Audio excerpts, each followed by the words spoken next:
counterterrorism campaign will be waged through a steady, relentless effort to take out ISIL wherever they exist using our air power and our support for partners' forces on the ground. This strategy of taking out terrorists who threaten us while supporting partners on the front lines is one that we have successfully pursued in Yemen and Somalia for years, and it is consistent with the approach I outlined earlier this year, to use force against anyone who threatens America's core interests, but to mobilize partners wherever possible to address broader challenges to international order. All right, folks, that was the president in 2012 on 9/10. 2014, actually, I should say, talking about his ISIS strategy and cites Yemen as a successful model. Now, that hasn't worked out too well. Before we get to our panel, we want to hear from you. Is President Obama handling Islamic terror properly? Go to newsmax.com/polls and vote right now. And on the Malzberg panel, ding, ding, ding, commentator on religion, society, and pop culture, Brad Hirschfield joins us, and senior partner at Adam M. Thompson Law, and syndicated talk show host and TV commentator Adam M. Thompson. And gentlemen, welcome. Let me start with what we saw today in Belgium. They arrested one terrorist, killed two others. They say there was an imminent major terrorist attack planned, and so they went after the terrorist. But you know, while that was happening in Belgium, while the president of France is declaring war on Islamic terror, and in Britain and Germany they're declaring war on Islamic terrorism, you know what our president did last night, Brad? Our president released 4 more terrorist thugs from Gitmo. Look, it's very, very clear. We have not yet demonstrated the willingness to take on the problem of Islamic terror as a war. I don't say that casually. I don't say that cavalierly. I don't say that as someone who embraces or delights in war. I have fought myself. But here's the thing. However much people want to close Gitmo, however much some people make a good case for doing so, the idea that last night 4 known murderers, 4 known terrorists were sent back to a porous border where they're going to cross right back to the country from which the murders in Paris were planned, I don't even know what anyone is thinking anymore. I really don't. And Adam, by the way, my mistake, I misled you all. It was 5, and they are all Yemeni, and they are going to make their way back to Yemen. And I mentioned Yemen at the beginning because the Al-Qaeda in Yemen planned and helped finance, reportedly, the attack in France. So what this guy did last night is say, hey, in your face, I'm going to release these terrorists, and if you don't like it, hey, I'm president. Do something about it, Adam. It's unbelievable that at the Unity March, no one of significance from the United States went. The president wasn't there, the vice president, Secretary of State. So the message that sent was terrible. So this is the real first message since then. And what is it? Let's release more terrorists back to the region so they can get involved in the game again and pick it up where they left off. This is as big a blunder as I've seen by the administration, one on top of the other. It's like the dominoes are falling. I just don't know when it's going to stop. And Brad, you know, the media is not covering this with any sense of urgency today, but I think it's a huge deal because the Senate had introduced legislation, some in the Senate, to prohibit Obama from further release of these terrorists in Gitmo, especially in this climate. Yeah. So again, for a president of the United States to do this, he couldn't have waited a week, 2 weeks, a month. No, he did it now, but before the graves are even you know, solidified in France, and there's just no rational explanation.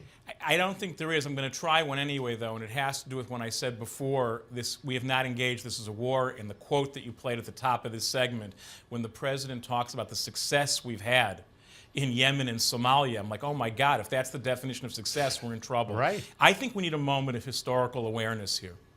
At the beginning of every war this country has fought, because we fundamentally don't like to go to war, because we fundamentally don't want to kill other people, because that's who we are as Americans, those wars often don't go well at the beginning. I think the idea that we're going to have to absorb here is we can't send people back to fight again. We are involved in an ongoing war. And hiding from that because it makes us more comfortable in the short term, we could pay a terrible price for that in the long term. Right. Well, Adam, of course, we have to identify the enemy, and the president won't identify the enemy either. When you have press conferences where you won't even say it's Islamist jihadists that are performing these acts of terror. That's the problem. It's like everyone's walking on eggshells, afraid to call it out. Call it out, tell it like it is, unify everybody and take action. But have a plan. He doesn't even have a plan. It's ridiculous. Well, he might have a plan, and it might not be a plan that we would even believe. More with the Malzberg panel is next. Brad and Adam will be back, and so will I. Don't go away.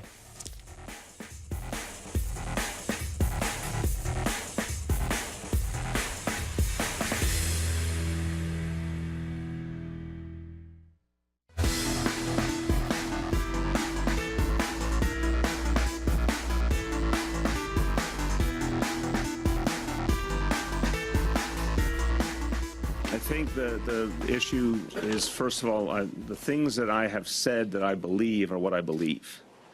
And you can't apologize for your fundamental beliefs.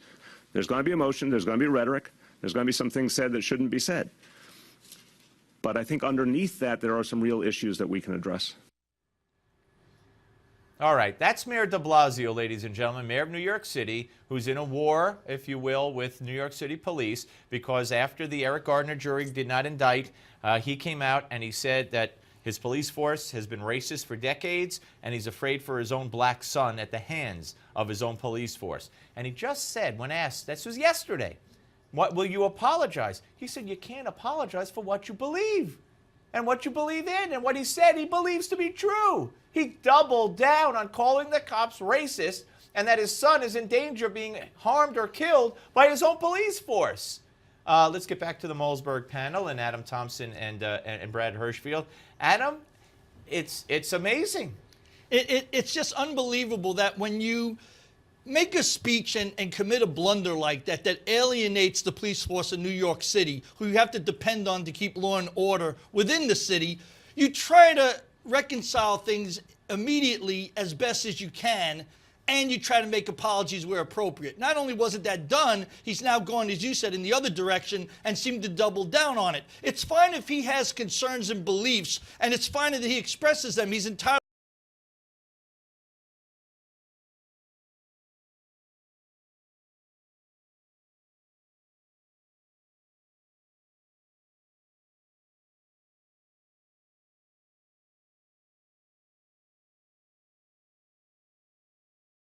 This police force, the train is coming to the station and left. Yep. That's it. Yeah. What about it, Brad? Look, Adam, I think you nailed it. I think if he genuinely believes that the police force of New York as an institution is racist, which is what he has now said, there was maybe doubt about it, there is no doubt about it now. If that is what he believes, then he really has to ask himself, can he as a moral, ethical person remain mayor of New York? Because he is in charge of that institution.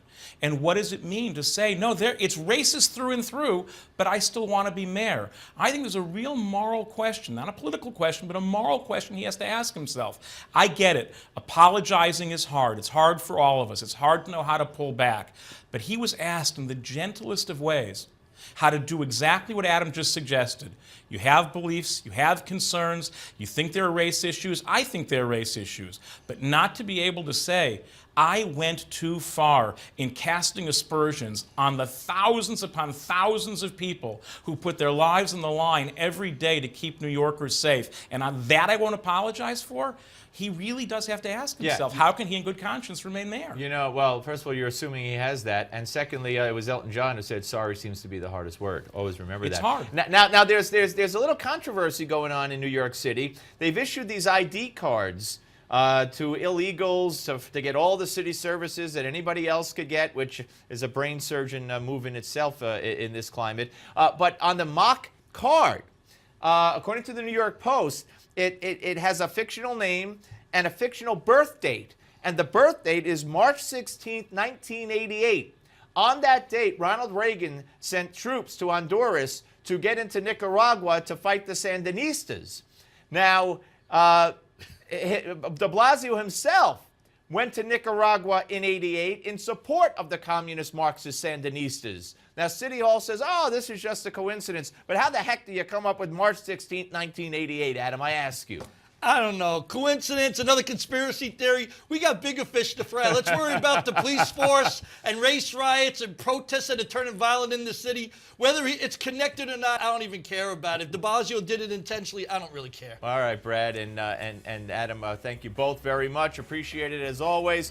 Good panel. Thank you guys.